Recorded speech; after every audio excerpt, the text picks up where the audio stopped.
जय हिंद दोस्तों, आज फिर आपका हमारे YouTube चैनल पर हार्दिक स्वागत है।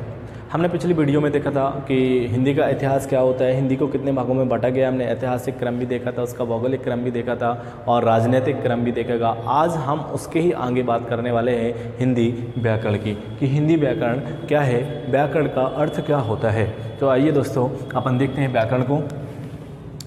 तो हमने लिखा व्याकरण, व्याकरण का शाब्दिक विक्षेप क्या होता है। तो दोस्त क्या बताएंगे कि व्याकरण का शाब्दिक विक्षेप होता है वि धन आ धन करण। वि धन आ धन करण क्या कहलाता है, व्याकरण कहलाता है। और इसका अर्थ क्या होता है, तो क्या बताएंगे दोस्त, इसका जो अर्थ है वो क्या होता है, भली भांति जानना।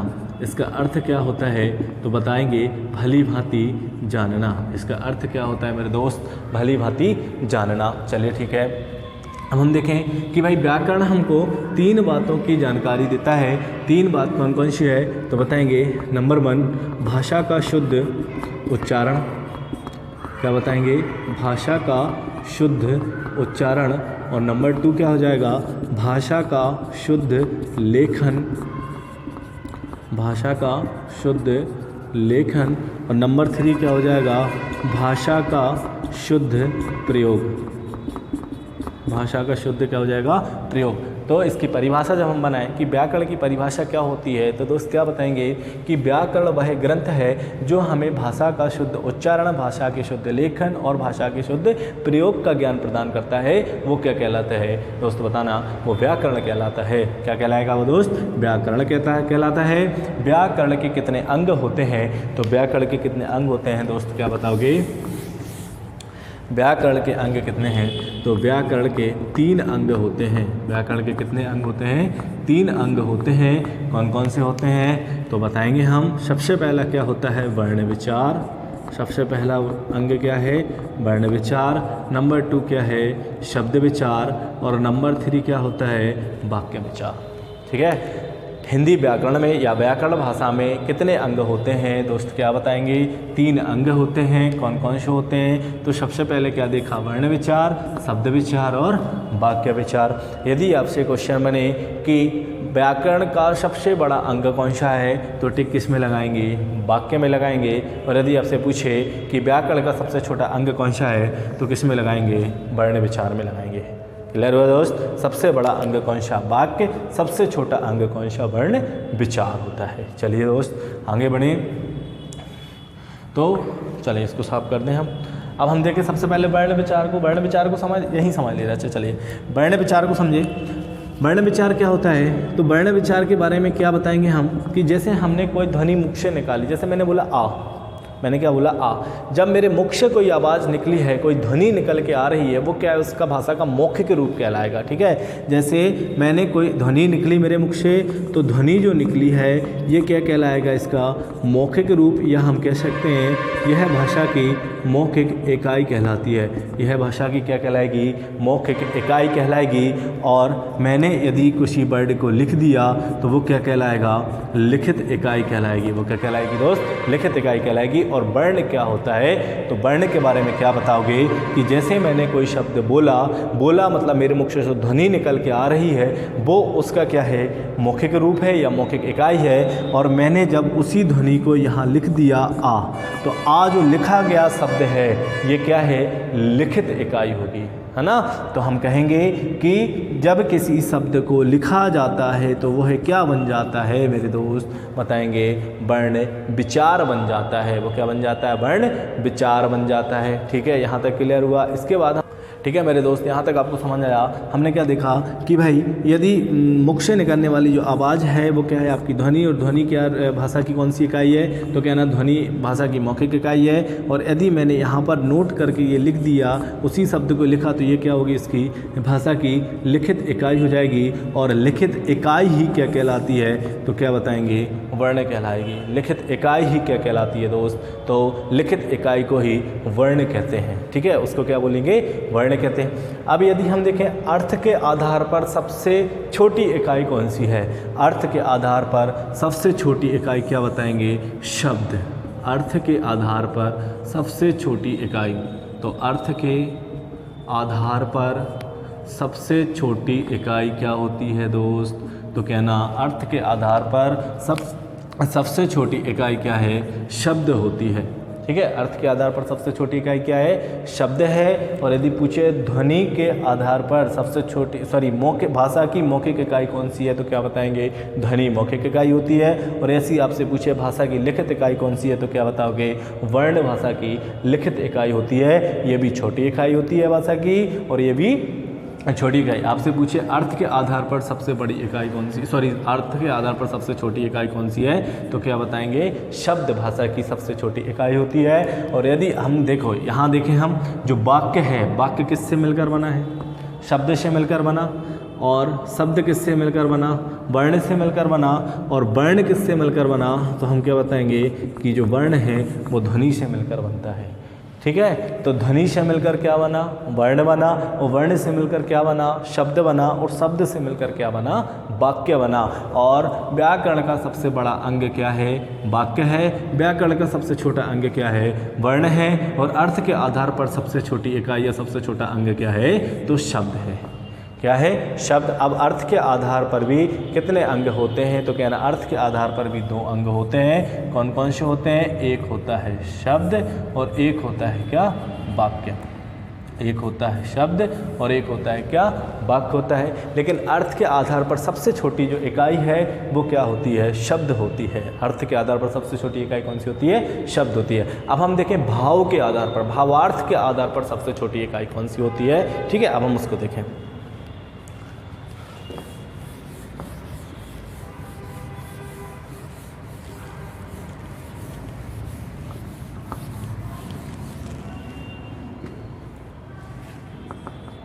भावार्थ या भाव के आधार पर, भाव के आधार पर सबसे छोटी इकाई क्या होती है, तो क्या बताओगे?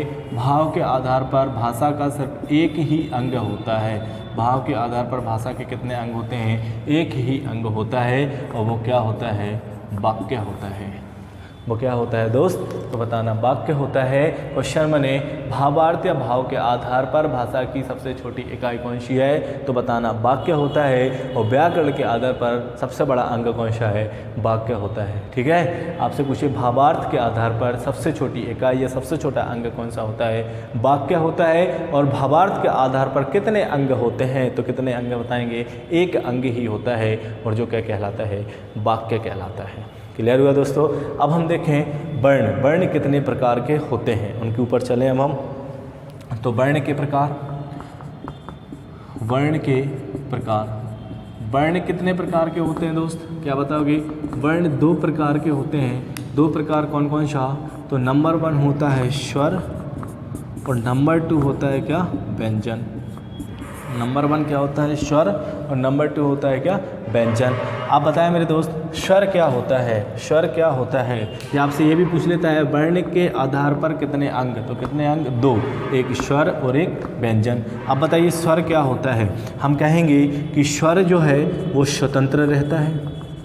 स्वर कैसे रहता है? स्वतंत्र रहता है, और ये स्वतंत्र नहीं रहता। हम कह सकते हैं कि स्वर वह है जो हमारे मुख से कोई जब आवाज़ निकलती है, और उस आवाज़ के साथ जो हवा निकलती है, जो वायु निकलती है, जैसे हम कहते हैं प्राण वायु, और वो बिना किसी रुकावट के सीधे माध्यम से बाहर निकल जाती है, उसे क्या कहते हैं? स्वर कहते हैं। और जब उस वायु में कोई रोक टोक होती है और वो बिना किसी माध्यम के बाहर नहीं निकल पाती है, उसको क्या कहते हैं? हम व्यंजन कहते हैं। हम कह सकते हैं दोस्त कि जो स्वर होते हैं ये स्वतंत्र अवस्था में रहते हैं, और जो व्यंजन होते हैं ये स्वतंत्र अवस्था में नहीं रहते।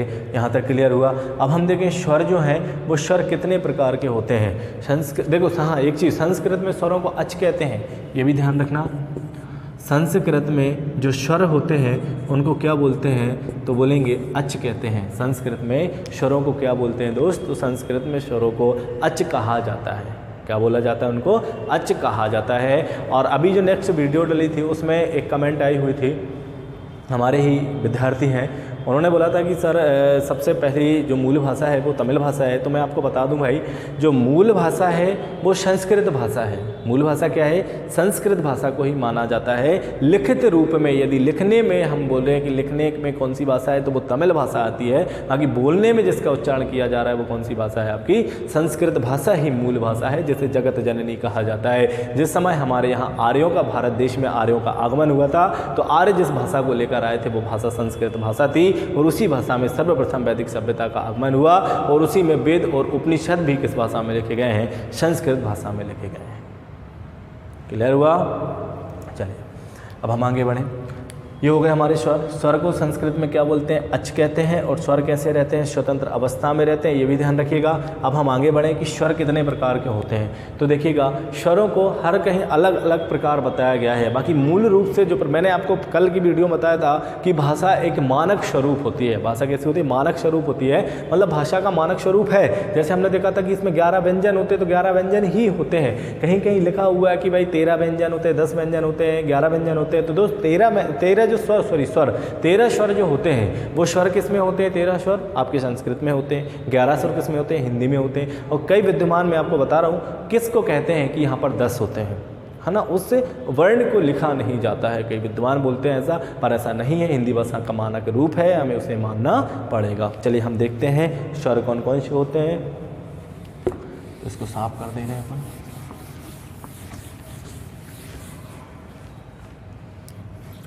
चलिए दोस्त, हम देखें यहाँ से स्वर। स्वर कौन कौन से होते हैं? तो सबसे पहला हमारा जो स्वर होता है वो क्या है? जैसे आ, छोटा आ, हमने लिखा बड़ा आ, छोटा ई, बड़ी ई, छोटा ऊ, बड़ा ऊ, ऋषि के बाद आया एड़ी, एड़ी के बाद आया ऐनक, ऐनक के बाद आया ओखली, और ओखली के बाद आया औरत। क्या आया दोस्त? औरत आया। ठीक, इसके बाद मैं और लिख दे रहा हूँ, बाकी उनका प्रयोग तो नहीं है। मैंने लिख दिया जैसे अम, उसके बाद मैंने लिख दिया क्या? आहा। अम और आहा। तो दोस्त यहाँ कितने हो गए? तो क्या बताएंगे हम?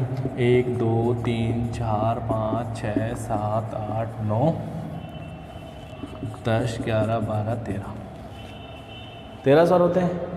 बताइए, मैंने तो 13 लिखे हैं। तो क्या बताएंगे आप? स्वर जो होंगे हिंदी में कितने स्वर होंगे? 11। कई लोग बोलते हैं 10 और कई लोग बोलते हैं 13। ठीक, कई लोग कितने बोलते हैं? 11, 10 और 13। हिंदी में जो स्वरों की संख्या है वो कितनी है? 11। यदि एग्ज़ाम में क्वेश्चन आया कि हिंदी वर्णमाला में कितने स्वरों की संख्या होती है, हम क्या बताएंगे? 11 स्वरों की संख्या होती है। जैसे हमने देखा कि भाई यहाँ जो ऋषि है, कई लोग इसको नहीं मानते। कई वैज्ञानिकों ने बताया है कि जो ऋषि है इसका उच्चारण हो रहा है किससे? री से, इसलिए ये क्या है? व्यंजन है। पर मेरे भाई, हिंदी में मानक स्वरूप मैंने बताया था आपको, और हिंदी में ये कहा गया है कि जो ऋषि है ये क्या है? स्वर है। ये क्या है? स्वर है। इसे अलग नहीं करेंगे। लेकिन वैज्ञानिकों को, कई विद्वानों का मानना होता है कि जो ऋषि होता है, आपने बोला था सर ये तो स्वतंत्र नहीं होते, स्वतंत्र रहते हैं, लेकिन ऋषि इसमें तो 2-4 शब्द आ रहे। तो हम ध्यान रखें भैया कि जो ऋषि है ये क्या है? स्वर है। ऋषि क्या है? स्वर है। ये मानक स्वरूप है, ये स्वर है ना। बाकी इसका उच्चारण ऋषि हो रहा है, उससे हमें कोई लेना देना नहीं है। री में भी ई आ रहा है, ठीक है, उसकी टेंशन नहीं लेना। बाकी ये क्या है? स्वर में आता है। जैसे यहाँ पर हमने देखा अम, ये दोनों जो हैं अम और आहा, इनको स्वरों में नहीं काउंट किया जाता। अम जो है वो आपका क्या है? अनुस्वर है। ये क्या होता है? अनुस्वर होता है। और जो आहा के पीछे जो लगा हुआ है ये क्या होता है? आपका विसर्ग होता है। जो पीछे लगे हैं वो क्या कहलाते हैं? विसर्ग कहलाते हैं। और इसके ऊपर आपको जो बिंदी दिखाई दे रही है, ये बिंदी, या इसके ऊपर ये चांद्र बिंदी दिखाई देती है, ये क्या कहलाता है? अनुस्वर कहलाता है ना। तो ये कौन से शब्द होते हैं? तो कहना ये अयोग बाह्य होते हैं। ये कौन से शब्द कहलाते हैं? तो कहना ये अयोग बाह्य होते हैं। अयोग बाह्य से मतलब क्या होता है दोस्त? तो अयोग बाह्य क्या कहलाएगा? आ का मतलब क्या है? नहीं, है ना। योग क्या आपका? योग है मतलब जो व्यंजनों के साथ जो व्यंजनों के साथ बहन नहीं होते, जो व्यंजनों के साथ जुड़कर बहन नहीं होते वो क्या कहलाते हैं? अयोग्य बाह्य कहलाते हैं। मेरे दोस्त क्या बताओगे? जो व्यंजनों के साथ मिलकर बहन नहीं होते वो क्या कहलाते हैं? अयोग्य बाह्य कहलाते हैं। और हमारे अम और आहा भी क्या है? अयोग्य बाह्य ही है। ये क्या है? अयोग्य बाह्य ही है। और जो हमारा हा है इसको काउंट क्यों नहीं करेंगे? देखो इसका जो पीछे का विसर्ग है इससे क्या निकल के आता है? हा। इससे क्या निकल के आएगा? हा। और जब हम व्यंजन पढ़ते हैं तो का से लेकर जब हम हा तक जो व्यंजन पढ़े वहाँ पर हमारा एक बार क्या आया? हा आया, तो हम उसे दोबारा काउंट नहीं करेंगे। उसे क्या नहीं करेंगे? दोबारा काउंट नहीं करेंगे। ये हमारा क्या है? विसर्ग होता है। विसर्ग कैसे? जैसे हमने लिखा दुख, जैसे हमने क्या लिखा? ये दुख, तो इसके बीच में जो आने वाला है वो भी क्या है? ये विसर्ग ही है। क्या है? ये विसर्ग है। मतलब ये स्वतंत्र तो नहीं है, ये स्वतंत्र तो नहीं है। हमने क्या पढ़ा था? स्वतंत्र होते हैं वो क्या होते हैं? स्वर होते हैं, लेकिन ये तो स्वतंत्र नहीं है। इसमें किसका उच्चारण हो रहा है मेरे भाई? हा का उच्चारण भी हो रहा है। और ये क्या होते हैं? ये हमारे क्या होते हैं? अनुस्वर। अनुस्वर कैसे? जैसे हम ठंडा हमने लिखा, उस ठंडा को हम ऐसे भी लिख सकते हैं और उसी ठंडा को हम ऐसे भी लिख सकते हैं। तो इसमें उच्चारण किसका हुआ? ना। यहाँ भी क्या आया? ना। ये क्या है? अनुस्वर होता है। ये क्या कहलाता है? अनुस्वर कहलाता है। तो हमारे जो हिंदी व्याकरण में जो स्वर हैं, स्वरों की संख्या कितनी होती है दोस्त? तो क्या बताएंगे? 11 स्वर होते हैं। कितने स्वर होते हैं? 11 स्वर होते हैं। और दो जो पीछे आपके अम और आहा है ये अनुस्वर और विसर्ग होते हैं। जो एक कैसे हैं? तो बताएंगे ये अयोग्य बाह्य कहलाते हैं। ये कैसे कहलाते हैं? अयोग्य बाह्य कहलाते हैं मेरे दोस्त। तो आप कभी भी आपसे क्वेश्चन बने और आए कि हिंदी वर्णमाला में कितने स्वर होते हैं, तो हमें आंसर हमारा क्या होएगा? 11 स्वर होते हैं। ठीक है दोस्त। इसके बाद हम चलेंगे कहाँ? वर्णमाला। अब हम वर्णमाला ही चालू करने वाले हैं, लेकिन यहाँ क्या वर्ण पढ़ रहे थे तो मैंने आपको समझा दिया है। बाकी इसके बाद जो हम अगला हमारा जो टॉपिक रहने वाला है वो नया टॉपिक क्या रहने वाला? वर्णमाला। वर्णमाला में हम देखेंगे व्यंजन कितने होते हैं। वर्णमाला में टोटल कितने वर्ण? जैसे हम 52 पढ़ेंगे। 52 वर्ण क्या हैं आपके? कई लोग कहते हैं 56। 56 कैसे है? 56। 52 कैसे हैं? फिर हम इसी में पढ़ेंगे कि भाई व्यंजनों की संख्या 33 कैसे? 33 व्यंजन कैसे? संयुक्त व्यंजन क्या होते हैं आपके? 11 आपने देखे 11 स्वर कैसे बने हमारे? 11 स्वर क्या हैं? ये चीज़ें तो ये सब हम कब अगले वीडियो में देखेंगे। स्वरों के प्रकार भी देखेंगे कि स्वरों के प्रकार कितने होते हैं, नेक्स्ट वीडियो में देखेंगे दोस्त। अभी के लिए इतना ही। अच्छे से पढ़ते रहिएगा, तैयारी करते रहिएगा। आपकी पटवारी MPSI की भर्ती, पटवारी की भर्ती आ चुकी है, MPSI की भर्ती भी आने वाली है। आई होप दोस्तों आपको वीडियो अच्छी लगी होगी। मिलते हैं अगली वीडियो में। जय हिंद, जय भारत।